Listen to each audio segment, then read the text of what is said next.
Welcome to the latest episode of Templar Talks. I'm joined by my usual co-host, Todd Doe. Hello. And once again, returning, Michael Balin. Hello.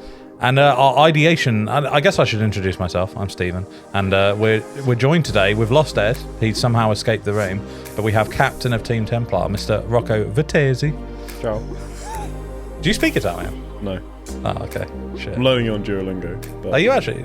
I assume your dad speaks Italian, though. Yeah. Yeah. Nice. Need to get him involved in it. Like, we should do, like, your dad just comes on the episode. To be fair, your dad is actually an artist for a TCG that we don't talk about. But yes, he is, and he's sworn to secrecy because I've seen most of the artworks that he's produced for the past 7 sets that they've done. And he's like, "Oh, I've done this legendary card. So that's cool." Yeah, it is always the way. It is always the way. But we have some interesting and depressing stuff to talk about today, I think. I mean, buckle in. Yeah, it's going to be a roller coaster. So I guess we'll kind of start off with the recent event, which was Axion Now's The Gathering in Birmingham. It was is it the biggest one of the? It's the biggest one of the year, except maybe the Invitational one, because it was like combined with Command Fest. It felt like the biggest event since pre-COVID. I have to say it was a bit detached. Did you? So you didn't make it to the event, but me, Rocco, and Michael went. Did you make it downstairs at all, or because it was fucking heaving? Yeah, it was. I think that was like the most depressing thing. Rat's nest downstairs. Yeah, but like you see how well Commander's doing, right? Like it was fucking packed, and then upstairs is just like a ghost town. Because I remember when we were one of the first people in, and we were like sleeving and shit, and there were only like 5-10 people upstairs, and when I went down to get sleeves, like you couldn't move. Like there were so many people, it was mad. Why don't I know none of us really play Commander anymore. Why don't we play Commander? I'm down. I don't think I like Magic enough. I think that's the honest answer. I think the joy of Commander comes with like social interactions with other people, and I feel like we already have quite a good social interaction. Like in terms of like you guys play badminton together. Like you could go do something a little bit different to Magic. Well, it's very different to Magic, but like you're going out there in the world and actually doing something, you know, that you like, and you're actually being a bit more social. Whereas people that play Commander, they just sit down with the same pod, and it's not more about the games, it's more about just them hanging out. But I think that's the weird thing for me. I know a lot of people, and this will probably catch fucking shade, but I know a lot of people that like that, you know, go to Command Fest, play with different people. I don't get that at all. Like, I'm just like, why would you want to sit down with 3 people to play a social, effectively a board game with 3 people you don't know? Like, for me, that is... Also, I don't know. I don't really get it. Like the politics is half the fun as well, because you can just like screw over your mate or something, or you know. Yeah, and then there's the balance of actually upsetting someone, right? If you're playing with people you don't know, like that. Honestly, that is what stopped me playing Commander. Like it was the last time I went to a Commander night at our LGS Athena, and 2 people in the pod just fucking lost their shit. Because someone's deck, it might have been mine, it might have been the other opponent, I can't remember, but someone's deck had a combo win in it, and like they were just fucking fuming, and it was like the game had gone on for an hour. I was like, thank fuck this is over. Like we've been grinding here, like we've gone through 60 cards of our fucking deck, like in this, you know, the deck won with some shitty. Oh no, maybe I think it was my deck comboed off. It was the one where I have to make like 12 clues or some shit, and I wasn't using any like duplication or anything. It was just like it's really slowly grindy gameplay, and it's just I don't know. I think you're always gonna have it's just a weird thing, right? Like maybe if you go to a bar, you might end up talking to people outside of your group by the end of the night after lots of small interactions of like, oh, hey, like, you know what I mean? After you've said hi to someone 3 or 4 times, you've had a couple of drinks together, then maybe you're going to make small talk about something on TV and then breach a discussion, and then you might spend half an hour talking towards the end of the night. you don't go into a bar and just sit down on a fucking random table and be like, "Hello, friends." Like that just seems like an odd. To me, I can't do that. I don't know. We came back. This is completely irrelevant, but we came back from a race in London, and we went to a pub, and the boys all got their drinks, and the girls already had their drinks, but they're outside, sitting outside in the beer garden, and some random dude just sat down next to them and just started talking, and they're just like, "Can you please leave?" He's like, "Nah, I'm having a good time," and then like obviously like we came and was like, "Can you leave now?" Like, yeah, I think that's it's the same thing you just described. Like you would never do that. So, like, socially. Like it's it looks a bit weird. I think Commander occupies such an interesting space in games in general because game cafes are really popular places now, but they are like you book with your 3 or 4 groups of friends, and you go and you sit and you choose a board game and play it. But Commander is essentially a board game now, but it's a board game that you choose to go to a huge venue in Birmingham and sit down with strangers and play. And I just don't. It's gone from kitchen table magic to conference centre magic, Yeah. And it doesn't really. No other game does that, and I think it is interesting. I can't understand it because it's not something I would enjoy doing. I would find it really stressful. That I don't really know what people want to get out of it. Yeah, and then you have to do that thing where you go, okay, what tier is your deck? What tier is your deck? What grade is it? Speaking of that, I haven't played with strangers since they've introduced that. This is how to evaluate your deck. Maybe that's helped, but I always found that was the problem of you have someone being like, "Oh, it's a slightly upgraded precon, fetch Badlands." The soul, and you're just like, what? Like slightly upgraded precon. I don't know. It's an odd game, but I think you've hit the nail on the head there with the whole. It's a board game, and I don't think I'd want to play a board game with strangers. So I don't get the whole. Or it's just risky, right? Like it might pay off, right? I'm sure there's lots of people who go to a Command Fest and come out with new friends, and people they're now following on Twitter or Facebook friends with. But there's also the risk that you go and you come out being like, "Oh, that was awful. I sat on 4 tables with people that I absolutely despise." And it's a risk that I maybe, like you said, we're time poor with everything that we do. That actually that is a risk that I don't want to waste a weekend away doing something I really don't enjoy. Or isn't good. Maybe sealed Commander might be interesting in those kind of scenarios. Yeah. Open a box, make a deck out of it. Or pre-con, upgrade it with 6 packs. Or they can make it competitive and have 2-headed giant Commander. Yeah, I mean, to give Axion credit, I think they do all of these things. It's just it's cost, right? Like opening a box to that's effectively a £400 board game, right? For a one shot, and then you just take the deck apart and leave. I don't know. I'm sure there's other really expensive board games though. I know £400 for a one shot though. Maybe not for one play. That seems quite aggressive, but I don't know. But it's obviously a huge market because it's going off. But it was quite sad to see as a competitive player, how few people were there for the comp, and that leads on to some of the small issues at the weekend, the comp event started. I think they said the doors were at 9, but the Commander event was at 9:30, but they had 1 line, so that was great. So they just let everyone in at 9 in the end, but all the comp players were because you guys got there later, right, Mikey? Yeah, we got there 15 minutes before the event started, I think, which is normally plenty of time to just go upstairs. And when I got there was 3 queues. None of them I knew what they were. Okay. So there was only 1 queue when we got there, right? Yeah. Yeah. Okay. And we just picked one, and then I think Liz came out and was just like, "Anyone for Modern?" And I was just like, yeah, I think we're going to be late if not.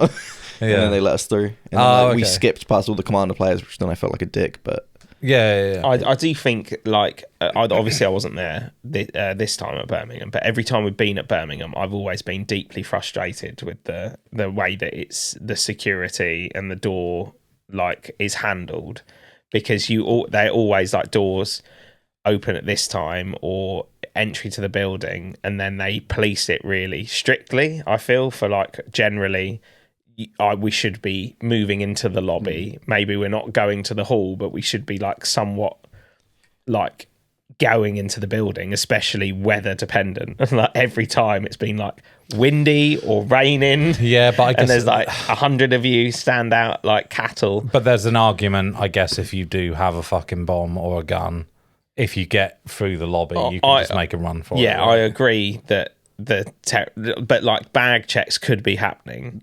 They do, yeah. Before, but they previously they never have. And also, why are we being bag checked going into Edgbaston, but we're not being bag checked into the Great Hall of Birmingham University, or bag checked? That's a better point. Why were I know it's comparing different games, but I assume this would be the same if there was a Magic event there and we didn't get bag checked at the XL. No, which is literally in fucking London in a massive a policy thing center. for where they rent out, right? I agree. Yeah. But then it's unusual. But there's also a cricket game going on at the same time as Axion. Oh, So- this time, because yeah. previously when we've Yeah, been, there was a they cricket game haven't going on. been. That's why we couldn't park outside. That's why the parking was fucked. I didn't know Because that. because they I didn't, know they drew all the curtains, but I didn't know why. Yeah, they didn't want anyone to, like, see it. have Enjoy the crickets. cricket It's while like you're for playing free. Magic. Yeah. Or you're here for this. Yeah. Don't fucking stare at the cricket. That seems crazy that they do that. I'd be the opposite. I'd be like, yeah, come check out the cricket. And then if this is your first experience of cricket, Yeah, mate. you're going to love that team, that venue more. Yeah. It's like with football, right? Loads of people like the first team they get invested in. It's pretty normal though. Like when me and Ed used to go to a poker tournament at the Rico Arena, which is where producer James, who plays at it's Coventry. Coventry, right? yeah. I forgot to introduce James. Obviously, he's behind the camera. You never get to see him. Except the last episode. No, we only saw his. No, like, I didn't make arm. it. His He's arm, cropped out. Yeah, cropped Oh, out. okay. Yeah. When he Keep the can't- mystery going. Yeah. I'm just fuck ugly. That's it. I was about to say that, but I held back. One time we should just pan over and it's actually just Gurney. Like, it's not the twin. I'm not that ugly. But yeah, so at the Rico Arena, we stayed at the hotel there, which is like part of the football ground, and we got a warning being like, yeah, you can't go in your room between 2 o'clock and 6 o'clock, and all your stuff might be removed from the room to the lobby in case we want to use it as hospitality suites. Genuinely, we had a sign on the door when we checked in, and that was like a warning as part of it, because all the rooms overlook the stadium, or like the room we were in did. So sometimes they changed them out to box seats, and they were just like, yeah, we might just fucking kick you out of your room.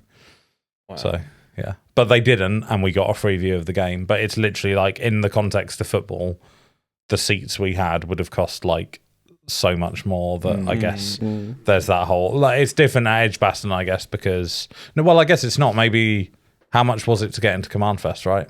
Yeah. So I guess Yeah, but that Like- was underground. no. But you had access to the comp floor, which overlooks. No, you weren't allowed up. Really? Yeah, I'm pretty sure if you paid for the thing. No. You had to be, because there were different vendors upstairs. Oh, okay. There was the prize wall was upstairs, right? Yeah. Or there was something up. You know what I mean? There was some kind of a. Yeah, the prize wall and I assume they just had two prize balls. Because no, that was the only one upstairs. That's why it got so packed. Like, Yeah. at the end. Yeah, so Or like try you and could leave. just pay, a $5 or whatever the day entry is. And No, I think it was like 60 quid, but yes, principle still applies because it goes to a different person, right? I think it was a lot lower. Really? The badge with like no ticks was like Yeah. really cheap. Because I thought they got like a goodie bag full of shit. So I thought that was. Oh, just like- That's I can't remember them all. So that's James, when- could you look it up? If you go on Axion Now events, The Gathering, it'll be like the most recent Birmingham event. I think they're not even going to have the tickets up for sale anymore, so don't bother. But they have like bronze, silver, gold, platinum, VIP, or something like that. And VIP's like 300 quid, and you get like loads of ticks, loads of entries and shit. Whereas I think for the bronze one, you get like it's like a tenner, and you get like 2 event vouchers or something. You know what I mean? That would be interesting though, if like it just got invaded by cricket fans. We're like, oh yeah, this is happening at the same time, and we'll just whip open the curtains and just start stealing chairs, lining up the windows. Well, that guy, lanyards. the guy I didn't clock. The guy I was chatting to in the hotel we stayed at, who I was watching the football with, he was there for the cricket. Oh, really? Like he was like, oh yeah, I'm here for Edgbaston. And I was like, so am I, but probably not for the same fucking reason. Which was quite funny. Yeah, I think to sort of lead on to like the sort of, I don't want to like focus on the negatives of Axion, because I felt it was quite nice being back, because I haven't been back in like 2 years or whatever. But it was disgracefully warm upstairs. Like it was so cute. Like because they drew all the curtains and then like open any windows, it was just like it was baking upstairs. Whereas downstairs was actually quite nice, because they had all the like the AC side doors. Oh, side doors, shit. All open. It was. Didn't smell as bad either downstairs. No, it didn't actually. No, it was horrific upstairs. I will say, like I obviously was feeling rough, and I dropped after 2 or 3 rounds, and the heat was not fucking helping. Like I progressively felt worse throughout the day, and then got really ill afterwards, which was really great fun. But the balance is hard, I think, for venues. Like we definitely have our preferred venues, I feel, and Edgbaston doesn't make any of my top 5s. I don't. I think it is important though, as you know, to keep kind of transparency. We can't always just suck up. Like it's like you say, like it's not, you know, disrespecting Axion. Axion are like by far my favourite tournament organizer by a mile. But if something goes wrong, it's also, you don't want to gloss over it, right? And I think some of the shit, like the car parking, the heat in the venue and the lines and stuff like that, it didn't help. And yeah, the ticks were criminal from what I hear. I think James, we pre-prepped this. We have the records from Cardiff, which was Team Trios Mystery Booster sealed. Mystery Booster, I think, was $6.99 a pack retail. Like it was a more expensive set. It was like a Horizon-y kind of set. How many packs of Mystery Booster did you get for the trios? Like it will say build a card pool out of a certain amount of boosters. Does it? Somewhere. It'd just be 18, right? 6. No, because it's always lower for trios. It's either 15 or like 16. They either knock off through like it'll be on the page for Cardiff.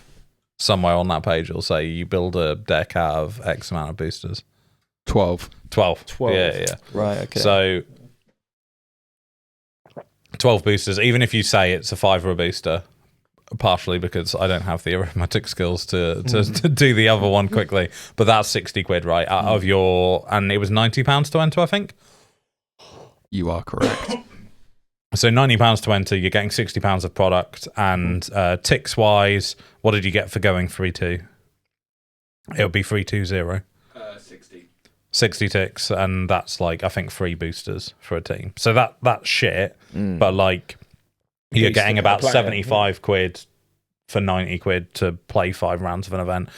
What did you get for 4-1? 120. Okay, that's pretty bad still. So that's 2 boosters each. But I guess you've already got 60 quid's worth of boosters. Plus I mean, some boosters like 10 ticks each, so it's like the good sets are 20. But then going over to the Birmingham one, I think it was £120 entry, and it was only 1 seat was sealed, so you got 6 packs of a standard set. And then how many ticks did you get for going 4-1-0? 120 again. So effectively for going second, you got like 12 boosters on the top end, which is kind of crazy. So that's 60 quid plus your £30 for entry, which means if you come second in the event, you've lost 30 quid, which seems mental. What did first place get, like, if you go undefeated? 300. So that's essentially 30 packs, right? Over double what you get in seconds. Nearly triple. Yeah, but even that's not great, is it? 150 quid's worth? And it's not even 100. Like, at that point, you're looking at a box, right? Yeah. So 120 quid's worth Mm. for £120 entry. Even the I don't box, know. even the boxes, the prize wall. I was just because I knew. Shout out to Jasper because he was sorting out the ticks, but I could tell he was mad stressed because they were doing virtual ticks, so it was linked to your Wizards account. So they just put your ticks on there, which I find is just so stupid because there was one dude on a laptop just doing this. Just trying to find like 100 people's accounts and then giving out. I literally went to Jasper. I was like, right, I've got like 20 ticks from the rebound I did. I went 2-1. Like, fine. I literally was like, Jasper, I'm going to take these 2 packs and leave. Because I want to go. And he's like, yeah, that's fine. And then the guy was like, whoa. And Jasper was like, oh, it's fine. He's a mate. It's one of those things, though, right? Like, why would you do? I guess digital ticks saves money in Do you printing. know why? It's because human error has been a big thing for Axion in terms of like people hand out more ticks than they should. As in, like, I've been handed 300 ticks when I should have got 100 just by mistake, just because some person just handed me out the wrong ticks. So they're sort of losing money. I think it makes sense to go digital in loads of industries, right? Loads of scenarios would be better if they're digital. Yeah. I think you need to remain the same amount of point of sale, right? Like, you can't go from having 3 people manning a desk who are able to do transactions to 1 person on a laptop and 2 people going, this person, this person. It was literally that. It just doesn't work. That's more a logistical issue, right? But that'll get ironed out. From the admin side, though, as well, it makes pulling ticks way harder because a lot of people, like, are they letting people pull ticks now? Like, you know what I mean? If someone wins 20 and someone wins 100 and someone wins 200 or whatever, can you put them together and get a Commander product? I would imagine they would do that. But then from an admin side, that's even more fucking about, to isn't it? Search up 3 people and remove set amount of ticks from 3 people's accounts is harder than just taking being the handed paper. But I would be inclined to make that permanent, right? I think just printing costs are outrageous. Yeah, and it's bad for the environment. But for guess how much a box of the most recent set of Dragon's Tarkir, or is it Dragon? No, or Tarkir Dragon Storm. Guess how many ticks 1 box is? 360. So if a pack's 20, right? A pack of Dragon Storm was 20. 600 on the It's price not wall. that bad. So you get a discount if you. Yeah, I know, So you but, get but, a but 120 But discount. leading back to the trios event, if you won the whole thing off 300 ticks, so you that get, is abysmal. Like, you can't even get half box. Did they get the token this time? Are they still doing yeah, the they get a token. I mean, I think that's worth a box. Right. I agree, but I right. also like. So I guess it's the cost of it, right? So you're looking at 120. I'd imagine 50 odd teams entered, right? Yeah, there's like over 150 people, I think. So at So it would've least been 50 3 teams entered. Yeah, 3 per team. Yeah. So you're looking at like $6,000 easy. I mean, where the fuck's that? Like, how much? I guess the token's a lot, but like, I don't know. I don't know if it is though, because aren't they going to do promotional stuff anyway? Yeah. So is that not just an overhead that's not directly associated with the cost of running the event? I think you have to factor in the artist time, right? What you're paying the artist to do there. Yeah. Like, marketing is in-house, right? But getting artwork commissioned is an additional cost that you can attribute to at least that event. But I mean, devil's advocate, if you're handing out, 30 quid of packs per team, I don't know, you're profiting quite a lot, right? Like say with the prizes, you're probably only handing out about half the entry cost per team. You're looking at like around 50 quid profit minimum per team. Yeah. That's pretty fat. Like 2.5K to pay an artist is. I hope you could fucking find an artist it's 2.5 between grand. £5 and £500 and £1,000 for the artwork. Right? Yeah, I don't think Depending it's on how long nearly it that much. Nowhere near $1,000 for. I think token I artwork. don't know what the artist is known for. Like, I think if you had like a magic artist, maybe it'd be. Like, generally, it's probably like 200 quid. I guess if Probably they're less not, than It that. depends on the 300. artist. Yeah, Right? yeah, I think I the guess. artist decides what we they're we willing can to do. we can Yeah. prospect on what that costs, but I think there's obviously a bit of a disparity there. But I guess you have to, like, at the end of the day, there's also nothing wrong with making profit. And I did say, I actually, spoke up for Axion when someone was mentioning it on Twitter, and I did say, like, the prizes were there. Like, do you know what I mean? Like, these are available to you before you enter the event. So, like, it's kind of like us, I don't want this to be taken out of context, but like us shitting on Skyward, if we go to a £15 RCQ, us getting mad that the prizes aren't crazy, but it's obvious it's not going to be crazy, right? Yeah. Because the prizes going in are going to be lower because it's a cheap RCQ. Yeah. Unlike that one in London. Fuck them. Yeah, genuinely fuck that store. What were they called? Just so we can actually shit talk. The Movie Shack. The movie shack. The movie yeah. shack. Fuck that LGS. Do not go. That was criminal. I can't. What First place, I was didn't even break even. So how many packs did first place get? Like 6. yeah, It was six packs for first. What did you get for second? Because you came. No, who came second? I think it was Gurney. You came third, fourth. I came top 4, and I think I got 2 packs. I came top 8, got a pack. Yeah, it was 1 pack, 2 pack, and then maybe like 4, then 6, or sort of 3, then 6. But what was the entry cost? 30 quid. 30 quid. Wow. I even said to the guys at the venue, I was just like, "This is the worst pricing I've ever seen in a decade of Magic tournaments." They sold out as well, right? They had 32 people there. Well, yeah, because it was an RCQ, like In because- London, yeah. in London. So obviously it was going to sell. Yeah, out. they had 32 people there, so they had some fat numbers. They hired like an L1 judge or something, right, or like an L2, which again was weird because like he was a really nice bloke. He's one of the Axiom regulars, and he judged it really well. But it's also like you probably don't need an L2 judge for a 32 player RCQ. But yeah, I don't know. I wouldn't have minded because they said that it was their first RCQ that they had held, and I was like, "That's fair enough," but like, I've now told you that your pricing is absolutely abysmal, and you're not even gonna like. They were just like, "Yeah, it is what it is." I was like, "No. You've still got all your patrons here that have paid. Like, fucking give them the prizes that." I do think that is taking people out to lunch a little bit, because it is just like, what, like 24 people walk away with nothing, and then everyone else loses money as well. Yeah, that's a hell of a fucking profit. Like, But they had to close the store for like half a day. yeah, So they're losing profits. Is that what they said? Well, they basically said that the store is closed up until lunchtime, which is like 1, for this event, and then the general public will be entering.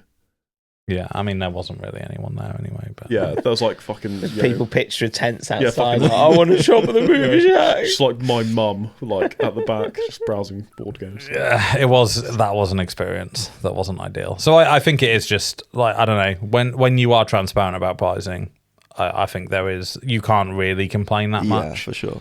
But at the same time, I guess myself being unaware of that pricing because it wasn't an event I was looking to do, I do think it's pretty like not great. I think with the one in Cardiff, you can easily eat it because 90 quid for 12 packs of a sealed event seems a lot more reasonable, right? Mhm. But to up the price, Yeah. half the packs, and keep the same pricing is a bit like, I don't know.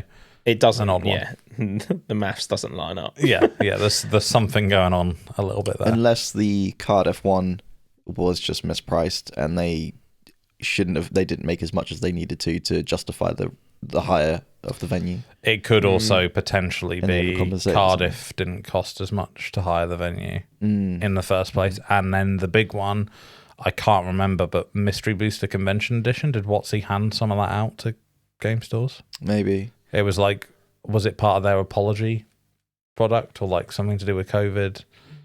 Because I know game stores weren't supposed to have it originally because it was like convention edition, but then they... Oh, I see.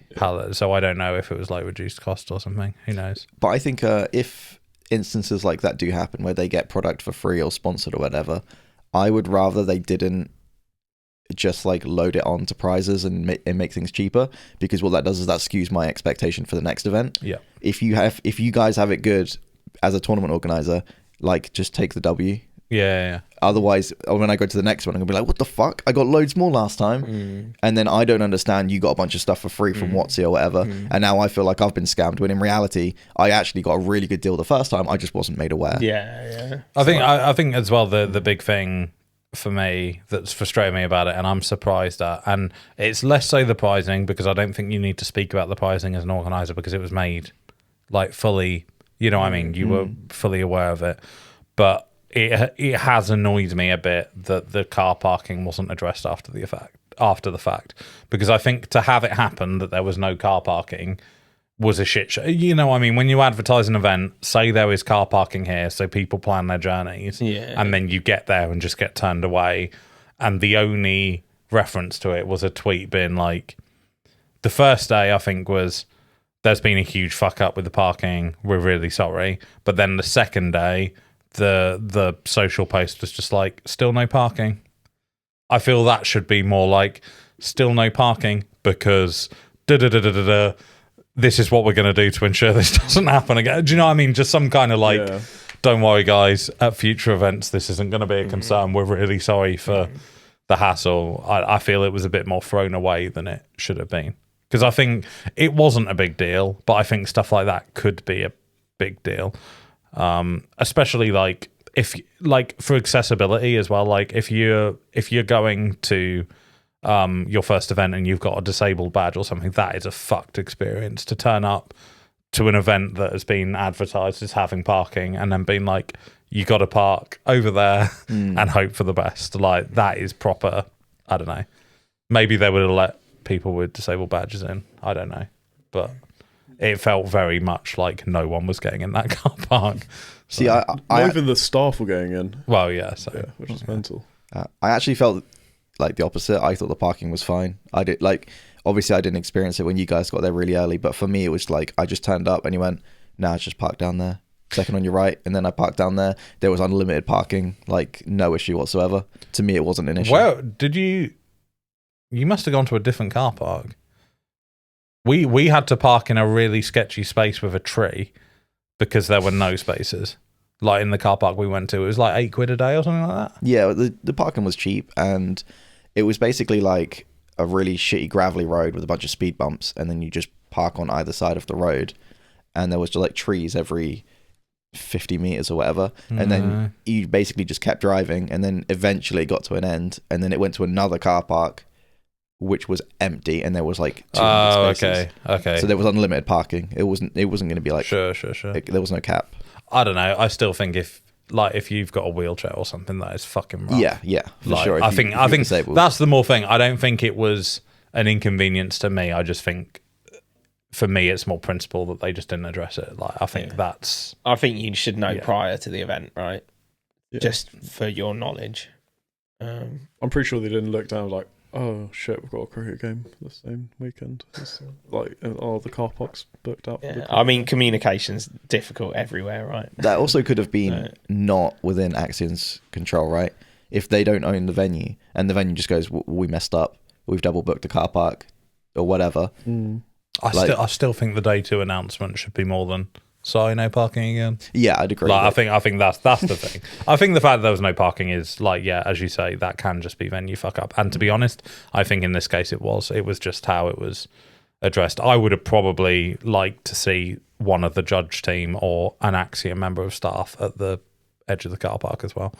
Right, because the stewards were just like, literally like, these guys are dickheads and haven't fucking booked it.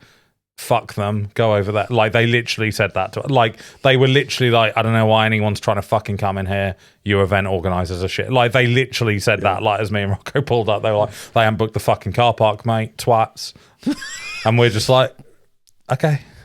Like, that is bad, right? So it's just like, because I as soon as I got in, I found Alex and was just like, by the way, just so you know, the stewards are just slagging you guys off, so you might want to talk to whoever you've hired the venue from.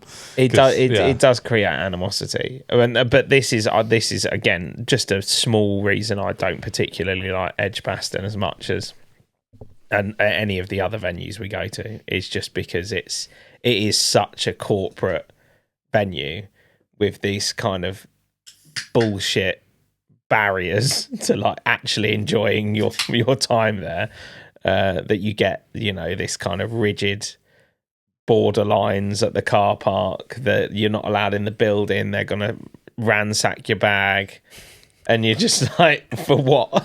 Yeah. How is this doesn't make me, it's not like I get in there and it's like, welcome to the VIP lounge, sorry we razzed you at the door, here's a chocolate bar and a drink. Do you know what I mean? They're like, go on, get in there. Well, they also like the price of like the food and the water was £3 a bottle.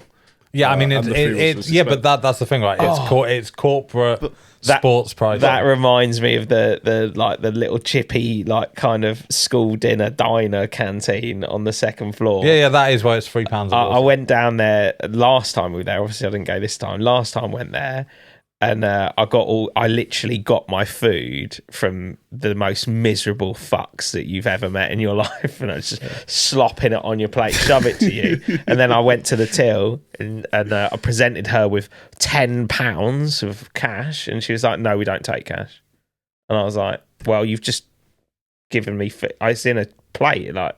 Do I just give it back? And she was like, yeah. And I was like, all right. And I just took it back, gave it to her, and she just slopped it back into the fucking thing. And I was like, do you know what I mean? Fuck this place. Fuck all of it. They didn't even have the canteen open because the cricket game was open. Oh, really? Yeah, no, because I went upstairs, where the ticks are and everything. Like, 'cause normally you walk straight through there, and the canteen's at the very end. It was blocked off because of the cricket game.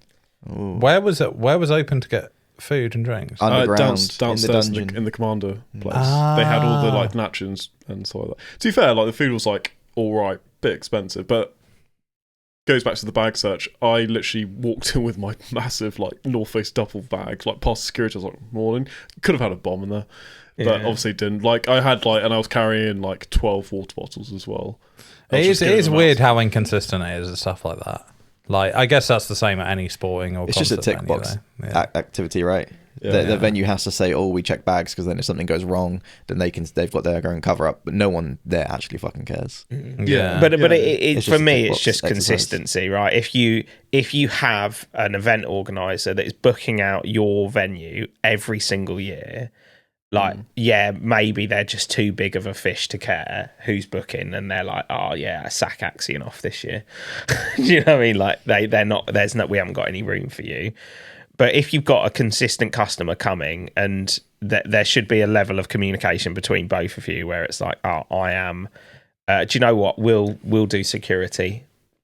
Or our own security, if that's all right, or okay, we're not allowed to do that. Can you do it this way every year? Do you know what I mean? Or can we have the car park every time? Or if we're not going to have the car park, can you tell us? Do you know what I mean? Because they've been manning it before. It's not like last year. It was just open. I mean, there was no one in a high vis. I think there's been 3 at Edgbaston before, and all of them had the car park. And had stewards in the car park directing you where you're supposed to park. Yeah. So that whoever's fuck up it was, whether it's Axion's or Edgbaston, just take ownership of it and be like, and then communicate that. Do you know what I mean? I can't imagine, like, if you've been going to the same venue for several years, after the third year, I wouldn't have been like, is the car park available? I'd have been like, yeah, no shit, the car park's available. I've rented the venue. But that's it. The venue should have said, right, like by the way, this time, if you book it at this time, you won't have the car park. Oh, great. We'll just whack that on the website. Yeah. We don't have the car park. Nobody cares, right? But getting turned up and getting told by the stewards that your event organizer's shit is just that's a bad taste for everybody. Do you know what I mean? That makes but ultimately we'll be going back. Like, I think that's the big definitely, thing. And to put everyone on the spot, Cardiff, Axion, the next event, for anyone that doesn't know, is in Cardiff. Are you boys all coming? Yeah. Locked in for sure. Is it August? It is August 16th, 17th, I think. Summer holiday. Yeah, 2 days after my birthday, but yeah, I'm sure I'll come. Yeah, that'll be fine. And we'll do you a little birthday bash. Finally 21. Damn, mature student over here. With a year abroad. Just to clarify, you were supposed to bring a topic, weren't you, Rocky? Yeah, so what are we doing now? We've complained about Axion. So my topic was mind games at the table. So as in like in terms of like comp play, what little things you can do to yourself and also like or say things to your opponent that gives you a slight edge. I think it's definitely something that happens a lot, but I don't know how much does it happen at like RCQ. It was interesting. It's not again not related to Magic, but I was talking to one of the people I've had coaching from a badminton tournament recently, and they were talking about the mind games of like just make casual conversation, like ask what the points were, even if you knew what the points were, just to try and distract like for 10 seconds if someone's on like playing well, just to try and slow them down for that moment to try and get some kind of a respite. Like I guess there are things like that you can.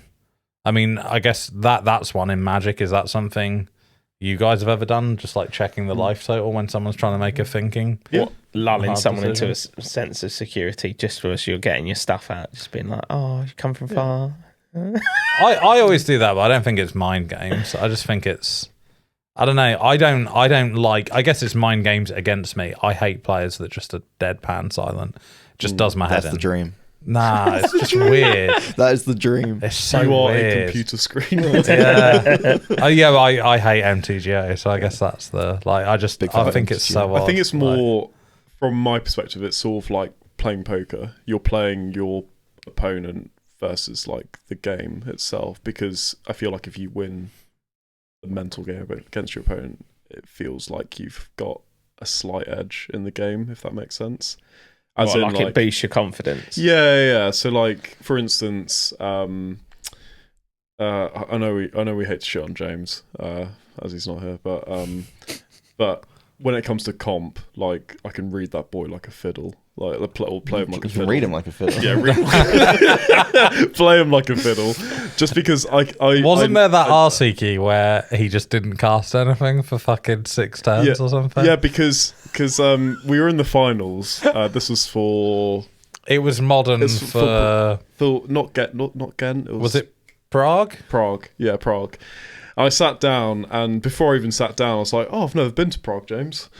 And he just went fucking mental at me, just because he was just like, he's like, "You think it's going to be an easy matchup?" He's like getting mental. I was just like, "Yeah." Can't wait to see. You live in rent free. Yeah, rent free. Yeah, but I think stuff like that, or like even just little tells that people do. So like, obviously, people do like. Sorry, I have to talk about James more. When I first started playing Magic and I didn't know him, I used to fuck with him so much, and it wasn't even to get in his head from a comp level. It was because he was so spiky and hostile. For whatever reason, I just wanted to throw him off, and I'd just make small talk with him. And I can't remember what it was that came up. Someone spoke to him about his birthday, and I made some comment about like him being in his 40s and asked if he had kids, and he got so fucking rattled because he couldn't work out if I was serious or not. But yeah, he definitely... just shit on James a bit more. Excellent. I'll go next. we were at well, not even F&M. We were Wednesday night Magic. And this boy, I'll tell him he can't play anything other than Control, just like Michael can't play Control. But all right. I've seen you on Breach. It was fucking tragic. That's not Control. Basic combo then. Just anything other than aggro. And he just didn't attack. He had like 3 creatures in play, and he just passed. Playing against Ed, and I just stared at him for about 30 seconds, and then he goes, "Oh shit, I didn't attack." And that's not even mind games, right? Can we just do the stages of fucking play, untap, draw, attack, step? I think so. Mind games for me is just like, for instance, if they're going in for an attack and they're really thinking about it, like so when people have that like little pause when they think about attacks and maths and stuff like that. Like, for instance, like Lewis Scott Vargas, like picking up his pen to write down his life total. Obviously, it leads them into a false sense of security, and they're just like, "Oh, I can just whack it in." Then you put the pen down, like, "Kill that, fuck that, block that." Yeah. What was the famous one at the PT when a player didn't put a card in their deck, and they had to pretend they had it the entire fucking tournament. That was Luis. that was Foo. Yeah. What? But what was the? He was playing Storm and he had no win con. He had no grape shot. Yeah. He got to the top 8. Was it an open? I assume it No, was. they didn't do open deck lists. He got to the top 8. It was like the quarterfinals. He's going through it, and obviously you have to like play it out. And he just went wish, and the guy was like, "Yeah," and then he went, "Yeah," and just shook his hand because he didn't have any win cons in his deck. Oh, so he did lose in the end. Yeah. Okay. Because in the top 8, you just make people have it. I think a lot of we could. We will talk about lots of different mind games, but I think one of the most important things in Magic is having the resilience to just be like, I'm not gonna be phased. My decision making shouldn't be swayed by what's happening in front of me. It should be the decisions that I'm making inside my own head, right? Yes. I'm not taking visual cues from anything that's going on around me. Like, I mean, James has some visual cues, right? Like, we all have tells, and being somewhat in like stop it. It's like you've drawn a really good card. I'm so uncomfortable with that.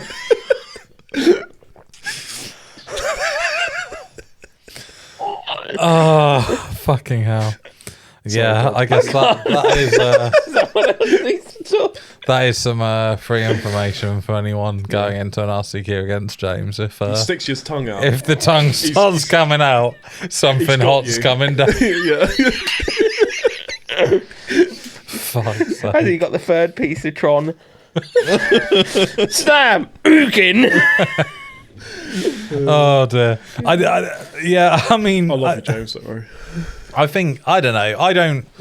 I don't think about stuff like that as much as maybe most people do. Like, I think the only small edge I'll try and get is obviously I mainly play Frog at the moment in Modern, and before I played Merfolk, so a lot of the time you have open mana and spells that can do things in your opponent's turn. So with Merfolk, if you have something like a Tidebinder and someone plays something that it can affect, you might be like thinking, even if you don't have it. And the same thing with Counterspell, like take that extra pause while something's on the stack to imply that you have it for a follow-up spell. But I think that's as far as it goes for me. Like, I don't know. I mean, it's transactional as well, right? Like, I do that every time, right? Just because if I do it every time, then that mind game's there that maybe they've got it. But really, I just take that time to think about, well, they're going to secure this. How am I going to then clap back with something else, even if it's not counterspell related? I think the oldest mind game that I learned, which I still kind of do today, to be fair, if the deck requires it, is whenever I get my deck out, and I sometimes just leave open, so I've got like a boulder. Sorry. What? No, I was just gonna say you just stick your tongue out of it. Oh man. But yeah, sorry, carry on. And I purposely leave my tokens facing forward so they can see what. So I left Michael's energy token like facing forward. My opponent was like, "Oh, this guy." I could see his eyes clock that token. Genuinely, and then he kept a hand, and I was just like, Ugin's Labyrinth. Talisman. He went, fuck. I almost got an energy. It didn't matter because they went Ocelot into Flage. But that's hot. I had the new tokens, and I had an energy token in the front of my box. And after the game one, I don't even know why he said it. It's a regular like grinder at Axion, really good player. But I played, I think, Scalding Tarn as my first land and passed. And he won by like turn 2, turn 3. And I did, like, he'd seen that I had something. I can't remember what I played, like a Fatal Push or something. Or like fetch the right Demir Surveil and then Fatal Pushed. But after the first game, he's like, I don't know why, but I just thought you were on energy for some reason. It's like, yeah, because you were fucking looking in my deck box for free information. And it's fine to do that, but I do feel that's the detriment, is like sometimes obviously in your case it's intentional. In my case it was just I had these tokens stacked to give to people, and it happened to be something that wasn't in my deck. Yeah, because it goes way back to like the GP days of like when people used to just like, because everyone obviously used to play their pet deck, so obviously the accessories they had would emulate that. So like for instance, like, you know, I played a lot of Titan back in the day. I had a Primeval Titan playmat. You know, so when I used to rock up, I would just like present, you know, my cock in front of everyone. Or like have a green sleeves, or like if you're a burn deck, you've got like a bolt play man, you know, stuff like that. And I know it's not really mind games, but it's sort of like how you present yourself to your opponent and sort of how you know, look forward to play the game. I don't think it's. But I think now it's that's completely gone out the window. I mean, he's one of my favourite people in Magic, and I don't think it's a mind game. But every time I've ever played Will Hall, he gives you the most alpha handshake you will ever receive in your life, as like a "I'm going to beat you" kind of vibe, very much from the get go, which is always quite funny. But yeah, I do think it. I don't know. I think the way people present themselves, and if they're a bit more talkative and stuff, or if they're deadpan, I think that probably has more of an effect on how you approach the game. But I think your whole point of like just trying to stay completely neutral to it and just make your own decisions based on. I mean, I think I've been burnt by playing into people's mind games a bit. Maybe I think if you have like, I guess it's more strategic than it is mind games. But when people play in a certain way that breaks a pattern of play, right? Like I'm playing the aggro deck, and then they kind of don't play out their whole hand because they know that you play board wipes, and you're like, if they had played out their whole hand, I don't have the board wipe, and they probably just win. Do you know what I mean? And it's like that kind of play where it's you're altering a pattern to kind of fuck with your opponent, or you're you know, like fetch shocking when you have nothing. Do you know what I mean? A lot of people like do that. That for me, that is a mind game.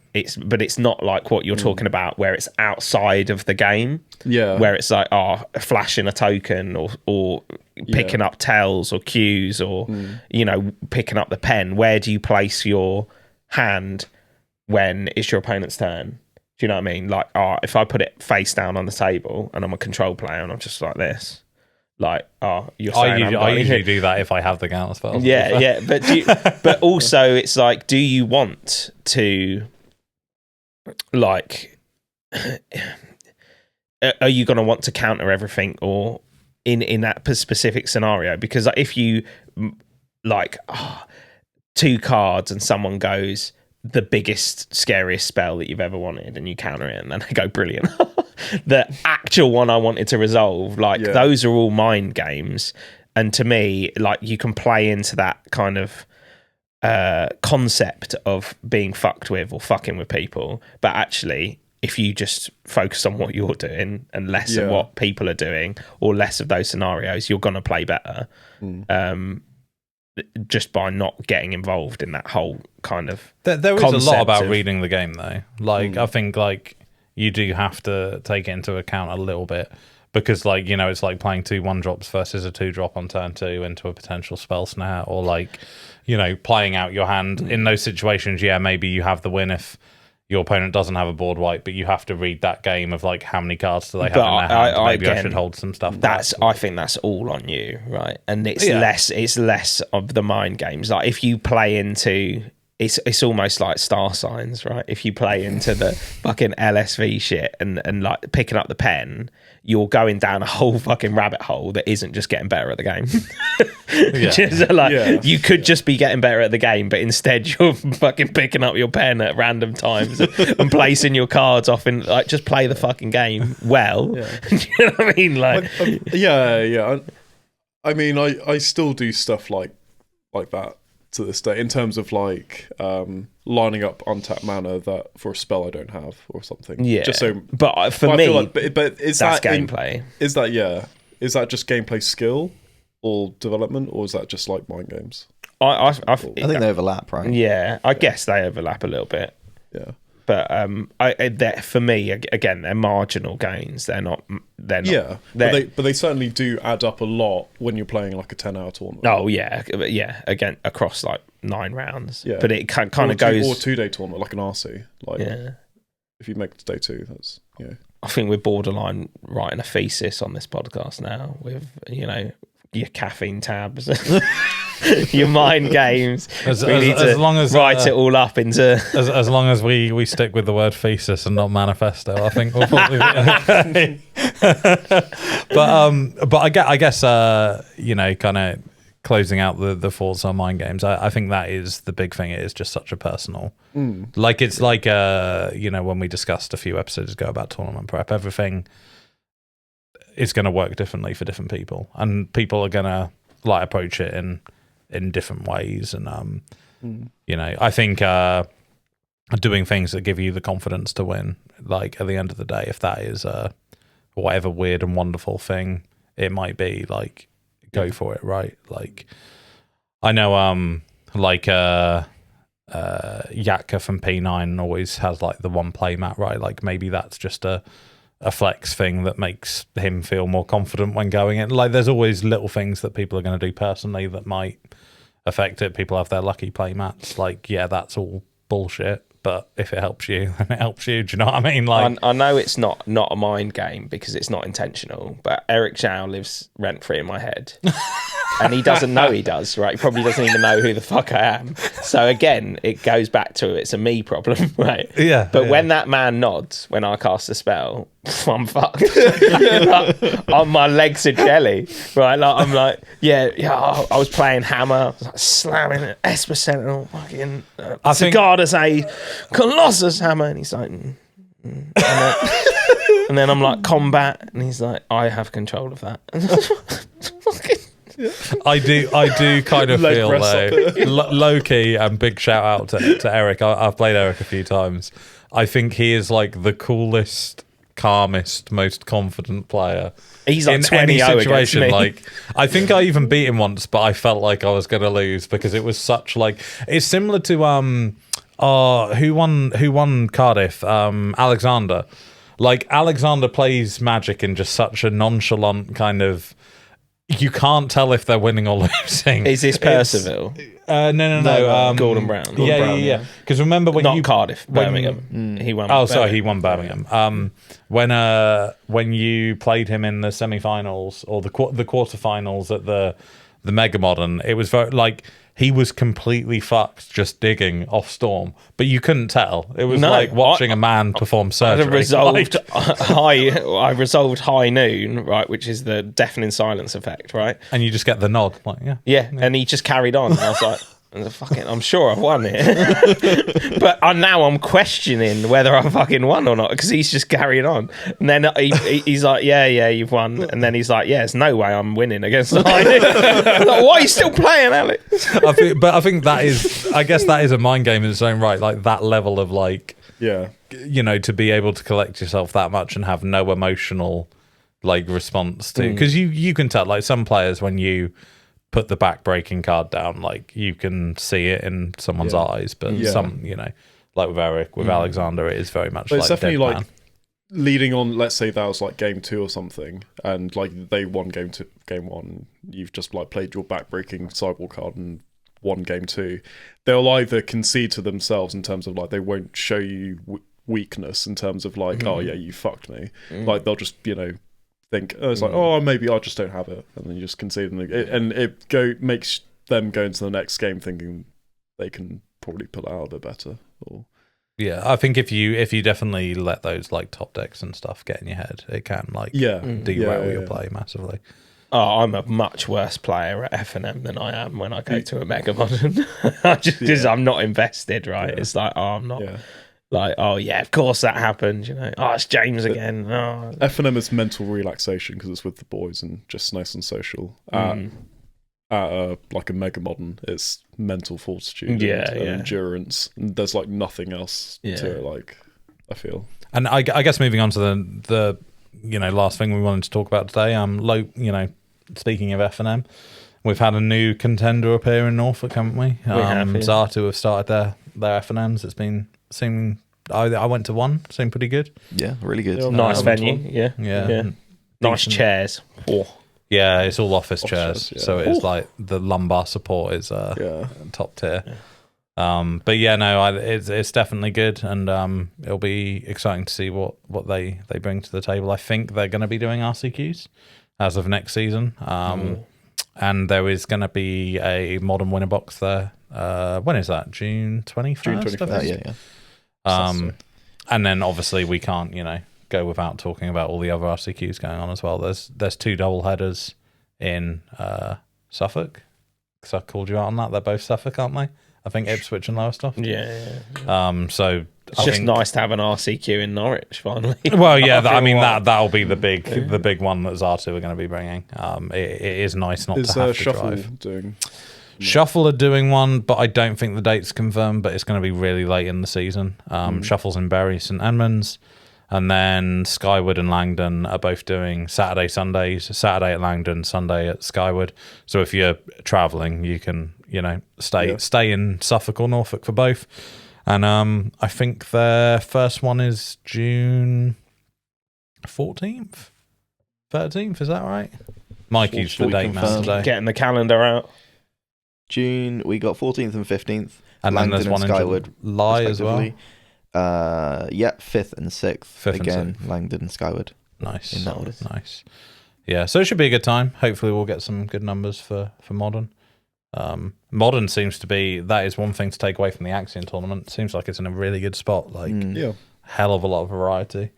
Even Storm can win. Fucking Storm. I hate Storm. So it goes back to our conversation on the the cool wall, as it were, of based, or the based wall, I guess you could call it. But the key difference between seeing people play Storm, because I think when I watch Alexander play Storm, I think that's based. And then at the Axion event in round 2, when we're 15 minutes past time and I see someone in turn 2 of turns, I'm like, fucking cringe.